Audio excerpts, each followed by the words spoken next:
नमस्कार, welcome to world affairs. मैं हूं प्रशांत धवन। नाउ बीबीसी को लेकर बीबीसी की जो डॉक्यूमेंट्री है पीएम मोदी पर, इसको लेकर रिसेंटली रशिया ने दी है एक बहुत ही बड़ी स्टेटमेंट। वहां पर आने से पहले वैसे मैं आपको ये बता दूं कि मैं 2 वीडियोस बना चुका हूं कि बीबीसी की डॉक्यूमेंट्री किस बारे में है, और इन दोनों वीडियोस में मैंने आपको बताया था कि ये इशू इंटरनेशनल जाएगा।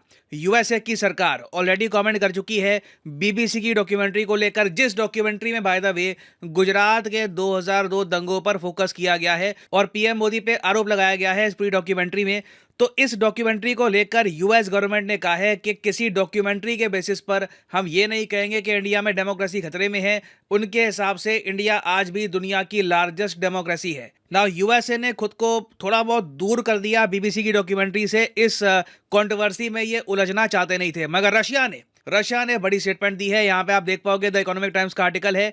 रशिया की जो फॉरेन मिनिस्ट्री है, इन्होंने ये कह दिया कि बीबीसी की जो डॉक्यूमेंट्री है ना पीएम मोदी पर, ये एक इंफॉर्मेशन वॉर का पार्ट है। इन्फो वॉर यहाँ पे लिखा हुआ है, इंफॉर्मेशन वॉर का पार्ट है against global power with independent policy. ये कह रही है कि इंडिया एक ऐसी पावर है जिसकी एक इंडिपेंडेंट पॉलिसी है, इंडिपेंडेंट नीति है, तो उसी के अगेंस्ट बीबीसी अटैक कर रहा है। तो कम शब्दों में आप ये कह लीजिए, रशिया का कहना यह है कि सिंस रशिया यूक्रेन वॉर में इंडिया का स्टांस बहुत ज्यादा प्रो वेस्ट नहीं है, हम ज्यादा pro UK pro USA stance नहीं ले रहे, रशिया से ऑयल परचेज कर रहे हैं, रशिया से नेचुरल गैस परचेज कर रहे हैं, तो बीबीसी ने यह सब करना स्टार्ट कर दिया है ना। पर्सनली आप मुझसे पूछे कि क्या रशिया ठीक कह रहा है, गलत कह रहा है, मैं इस पर कोई कमेंट नहीं करूंगा। मैं बस आपको इन्फॉर्मेशन दे रहा हूं। मैं आपको वैसे यही बता दूं कि रशिया कह रहा है कि जी बीबीसी करता है इंफॉर्मेशन वॉरफेयर, बीबीसी कहता है कि रशिया करता है। यहाँ पे आप देख पाओगे फरवरी 23 2022 का आर्टिकल है। ये लोग कह रहे हैं कि यूक्रेन क्राइसिस में ना Russia information war carry out कर रहा है यूक्रेन के अगेंस्ट। ये एक्चुअली जो रशिया की इन्वेजन थी उससे पहले का टाइम था। तो मैं इस वीडियो में आपको बताऊंगा कि रशिया ने कहा क्या है, इंफॉर्मेशन वॉरफेयर का डेंजर है क्या। बाकी आप लोग इन दी एंड डिसाइड करेंगे कि आप क्या बिलीव करना चाहते हैं। नाउ अगर यहाँ पे आपका क्वेश्चन ये है कि रशिया कहाँ से कूद गया पीएम मोदी की कंट्रोवर्सी में, ये यहाँ पर कमेंट क्यों कर रहे हैं, तो ये जान लीजिए। इंफॉर्मेशन वॉरफेयर के मामले में ना रशिया और पश्चिमी कंट्रीज के बीच में बिल्कुल आज के समय बहुत ज्यादा कॉन्फ्लिक्ट चल रही है।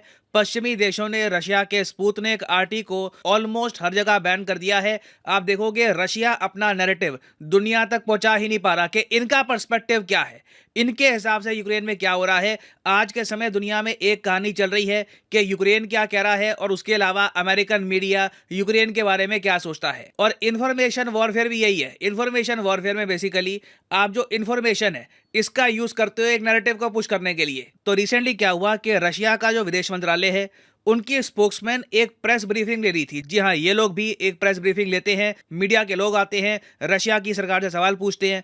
तो इसी दौरान एक सवाल ये आया कि बीबीसी की जो डॉक्यूमेंट्री बनी है पीएम मोदी को लेकर, उसके बारे में आप क्या कहना चाहोगे। तो रशियन गवर्नमेंट की जो स्पोक्समैन है, इन्होंने यहाँ पर यह कहा कि देखिए, पहली बात तो मुझे समझ नहीं आ रहा कि ये सवाल हमारे लिए क्यों है, क्योंकि हमारे जो दोस्त हैं दिल्ली में वो ऑलरेडी इसका जवाब दे चुके हैं। और इंडियन गवर्नमेंट ने आपको पता होगा ये कहा है कि बीबीसी की डॉक्यूमेंट्री प्रोपेगेंडा है भारत के खिलाफ। तो रशिया भी उसी जो लाइन है उसको सपोर्ट कर रहा है। और आगे ये भी ऐड करते हैं कि ये जो हो रहा है ना बीबीसी की जो डॉक्यूमेंट्री है, ये एक और एग्जाम्पल है बीबीसी की इंफॉर्मेशन वॉरफेयर का, जो आज के समय ये कर रहे हैं रशिया के खिलाफ और उन देशों के खिलाफ जिनकी एक इंडिपेंडेंट पॉलिसी है, जो वेस्ट के सामने झुकते नहीं है।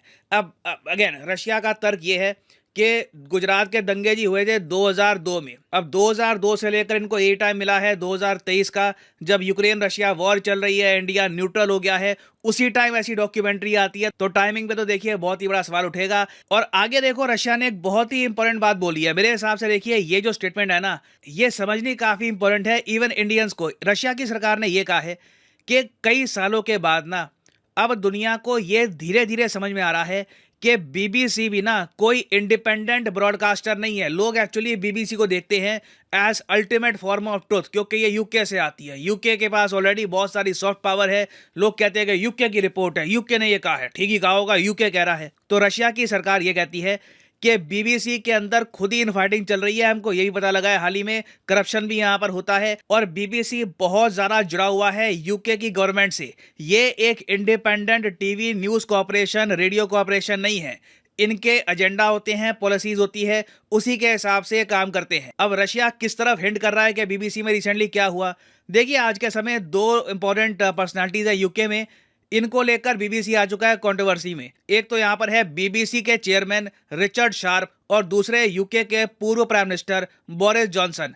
अब रिचर्ड शार्प की मैं वैसे बात करूं तो ये बीबीसी के चेयरमैन है और इनको बीबीसी की जनता या फिर कोई न्यूट्रल इंडिपेंडेंट प्रोसेस से नहीं चुना जाता।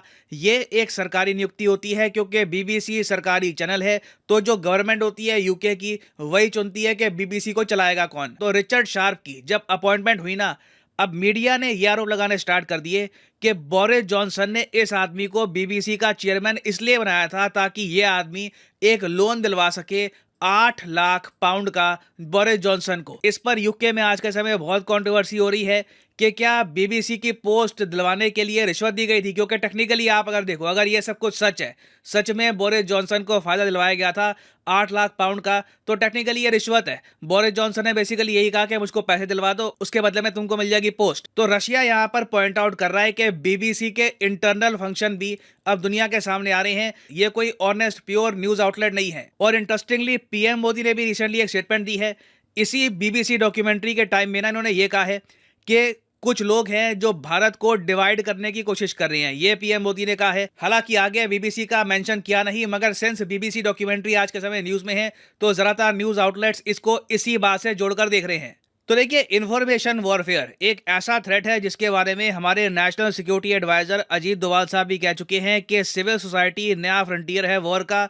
कंट्रीज को आपको अगर चेंज करना है, उनकी पोजीशन को चेंज करना है, तो इंफॉर्मेशन वॉरफेयर उसके लिए है एक बहुत ही इंपॉर्टेंट इंस्ट्रूमेंट। एग्जांपल के लिए मैं आपको बताऊं तो बीबीसी ने ना काफी बार ये न्यूज फैलाई कि रशिया में तख्ता पलट कभी भी हो जाएगा, रशिया में कभी भी जो आम लोग हैं वो पुतिन को हटा देंगे। इतनी ज्यादा ये रिपोर्ट्स फैलाई गई कि दुनिया ने काफी हद तक बिलीव करना स्टार्ट कर दिया कि हाँ, मे भी पुतिन की जो कुर्सी है ये खतरे में है। तो ये भी एक टाइप की इंफॉर्मेशन वॉरफेयर है। अब आप यहाँ पर कहोगे, अच्छा इंडिया क्या कर सकता है इंफॉर्मेशन वॉरफेयर में अपने कंट्री को प्रोटेक्ट करने के लिए? देखिए, इसका आंसर बहुत ही सिंपल है। हम लोग एक डेमोक्रेसी है, रशिया की तरह हम ऑपरेट कर नहीं सकते, रशिया में प्रॉपर डेमोक्रेसी है नहीं।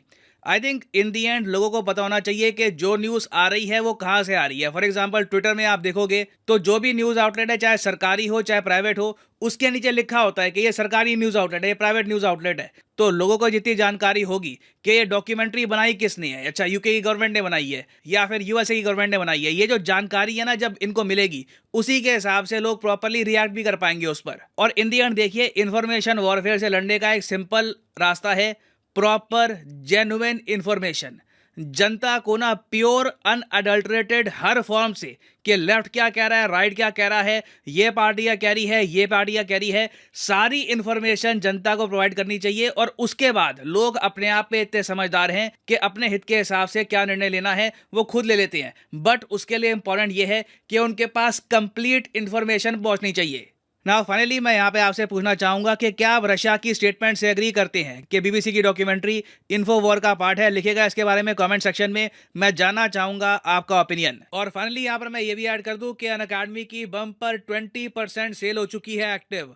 अगर आप लाइफ में एक बार प्रॉपरली यूपीएससी एग्जाम की प्रिपरेशन करना चाहते हैं, कमेंट सेक्शन में जाइए, यहाँ पे आपको मिलेगा लिंक। इस लिंक पर क्लिक करके आप परचेज कर पाओगे मैसिव डिस्काउंट के साथ अनअकैडमी का कॉम्बो पैकेज।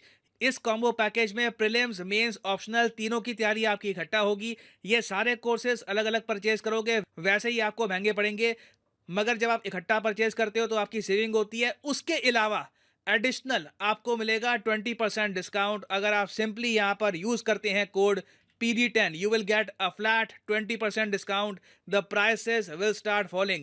तो 36 महीने का जो कोर्स है ये मैं आपको रेकमेंड करूंगा। बहुत ज़्यादा सस्ते रेट पे आप परचेज कर सकते हैं आज के समय। और अगर आप एक कॉलेज स्टूडेंट हैं, आपके पास टाइम है 1-2 साल का आराम से प्रिपेयर करना है यूपीएससी एग्जाम के लिए आने वाले 1-2 सालों में, तो you can go for this course as well. So use the code PD10 and save money. So इसी नोट के साथ ये है वीडियो का अंत। Thank you for listening and as always God bless you all.